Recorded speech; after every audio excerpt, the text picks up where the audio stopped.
Have you ever watched a river and wondered how it never stops? It doesn't apologize for moving. It doesn't slow down because someone on the bank is demanding more than it can give. But what happens when a river is asked to flow in too many directions at once? It spreads thin. It loses its depth. It loses its power. And eventually, it dries up. This is a story about a lion who almost dried up, not from drought, not from hunger, but from giving too much of himself to those who never once stopped to ask, "Are you okay?"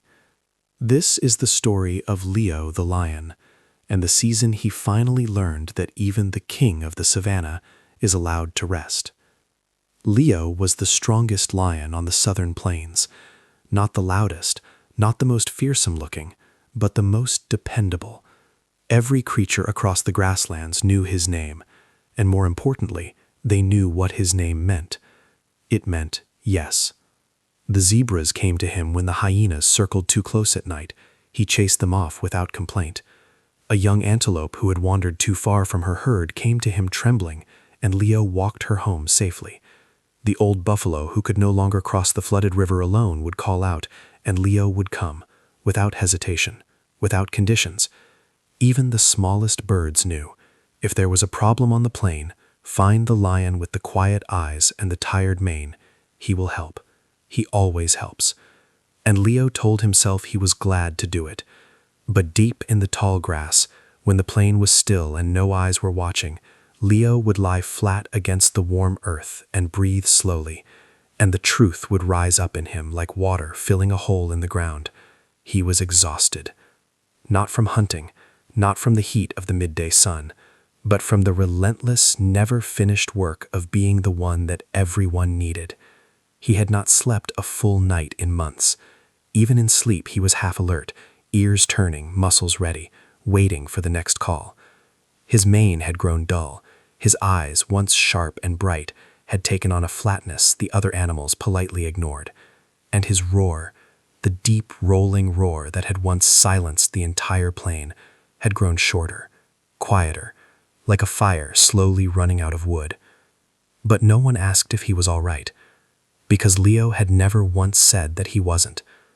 One dry autumn morning, before the sun had fully cleared the horizon, 4 animals arrived at Leo's resting spot almost at exactly the same time. The young zebra needed an escort to the watering hole. The hyenas had been bold again overnight. The old buffalo needed help crossing the river. The current had been strong all week. A family of warthogs needed Leo to patrol the northern edge of the plain. Something had been disturbing their burrows 3 nights in a row. And a small, breathless mongoose arrived last, barely able to speak, saying that an eagle had taken one of their young. Could Leo please do something? Leo stood in the middle of all 4 of them. The sun was barely up. He looked from one face to the next. Frightened eyes, waiting eyes, certain that he would say yes, because he always said yes, because that was simply what Leo did. And something inside him, something old and patient and worn completely through, finally gave way. He did not roar. He did not collapse. He simply sat down in the dust and said quietly, "Not today." The animals stared. "I cannot do all of this today," Leo said. His voice was calm and low. "I am sorry, but I cannot." A long silence fell over the plain. Then one by one, the animals turned and walked away. Some looked confused. Some looked frustrated. The mongoose muttered something under his breath. The zebra glanced back twice, but they left. And Leo sat alone in the pale morning light and felt something completely unexpected rise inside him. Not guilt, not failure. Something that felt almost like peace. There was an ancient tortoise named Theodore who lived in the shade of a cluster of flat-topped trees at the edge of the plain. He was so old that the younger animals had simply accepted his presence as part of the landscape, like the rocks and the dry riverbeds. He moved slowly, spoke rarely, and had an uncanny habit of appearing exactly when he was needed most. That morning, he appeared beside Leo. Leo hadn't heard him approach. He never did. Theodore settled into the dust beside him and looked out across the plain for a long, unhurried moment. Neither of them spoke. Finally, the old tortoise said, "You turned them away." "I did," Leo said. He braced for the lecture. It didn't come. Good, Theodore said simply. Leo looked at him. The tortoise raised one slow, ancient leg and pointed toward a tall tree standing at the edge of the watering hole. Its branches spread wide and generous, throwing shade over a large patch of ground where animals gathered through the heat of the day. Every dry season, Theodore said, that tree loses every one of its leaves. It pulls back. It stops giving shade. The animals grumble. Where has the shade gone? Why has the tree failed us? He paused. But the tree has not failed anyone. It is surviving, storing what it needs, so that when the rains return, it can shade them all again, stronger than before. He turned his slow, wise eyes to Leo. A tree that never rests dies, and then who has shade? Leo was quiet for a long time. I was afraid, he said at last, that if I stopped, they wouldn't be okay. Some of them won't be, Theodore said, without cruelty, for a short while.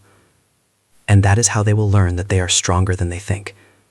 He began his slow move away, unhurried as always. Rest, Leo, he said without looking back. The plain doesn't need a broken lion. It needs a whole one. For the first time in longer than he could honestly remember, Leo did nothing. He found a quiet spot beneath a wide, spreading tree on the far side of a low hill, somewhere the other animals rarely wandered. He lay in the cool shadow. He listened to the wind move softly through the dry grass. He watched a small beetle make its patient, determined way across the earth in front of him. No one came. The sun moved slowly across a wide blue sky. Shadows shifted and stretched. Birds called to each other across the treetops in a language Leo had never had enough stillness to appreciate before. And slowly, like a fist gradually unclenching, the tightness in his chest began to ease. He slept. He slept the way he had not slept in months, deeply, completely. The kind of sleep that goes all the way down into the bones and restores something that exhaustion had long since taken. When he woke, the stars were out. The plain was breathing quietly around him, and something was moving inside his chest that he had almost forgotten the feeling of. Not duty, not guilt. Strength. Real strength. Not the desperate, grinding, running on empty kind he had been surviving on, but the full kind. The kind built on an actual foundation. He stood. He stretched slowly from nose to tail. He shook his mane. And then he roared. Not a short, tired sound. A full, deep, chest-filling roar that rolled across the entire plain, shook the grass flat, and lifted every sleeping bird from every branch across the eastern ridge. The roar of a lion who had finally remembered who he was. Leo still helped, of course he did. That part of him was never going to change. It was woven into him as deeply as his mane and his golden eyes. But now he helped differently. He helped when he genuinely had enough to give. He helped from a full place rather than a desperate one. And when the plain asked more than he could honestly offer, he said so, quietly, firmly, without drama and without apology. The animals adjusted. Some took longer than others. The zebra began facing the hyenas herself more often. She discovered, to her own great surprise, she was far braver than she had ever believed. The buffalo found other crossing points along the river. The mongoose organized the smaller animals into a watch system that, if everyone was being honest, worked better than Leo's solo efforts ever. And when Leo did help, he was truly there, present, rested, whole, not counting the cost before he had even begun, not already resentful before the task was finished. There is a difference you can feel in someone who helps from fullness rather than obligation. It is warmer. It reaches you more deeply. It feels like genuine care rather than tired performance. The plain was not worse for Leo's rest. It was better. Here is what Leo's story is really about. You are not required to empty yourself for others to survive. You are not failing anyone by protecting your energy. You are not selfish for guarding the very thing, your strength, your peace, your presence, that makes your help worth anything at all. Even the mightiest lion must sleep. Even the widest tree must shed its leaves. Even the deepest river narrows in the dry season, so it can surge again when the rains return.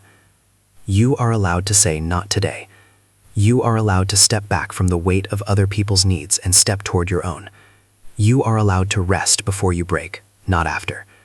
Because the world doesn't need a hollow version of you, drained, resentful, giving from a place of emptiness. The world needs the real you, rested, present, strong from the inside out. And that version of you starts the moment you decide, just like Leo in the pale morning dust, that your answer today is no. Not forever, not without love, not coldly, just not today. If this story spoke to something in you, share it with someone who needs to hear it. And remember, you don't lose your strength when you rest. You return to it. See you in the next story.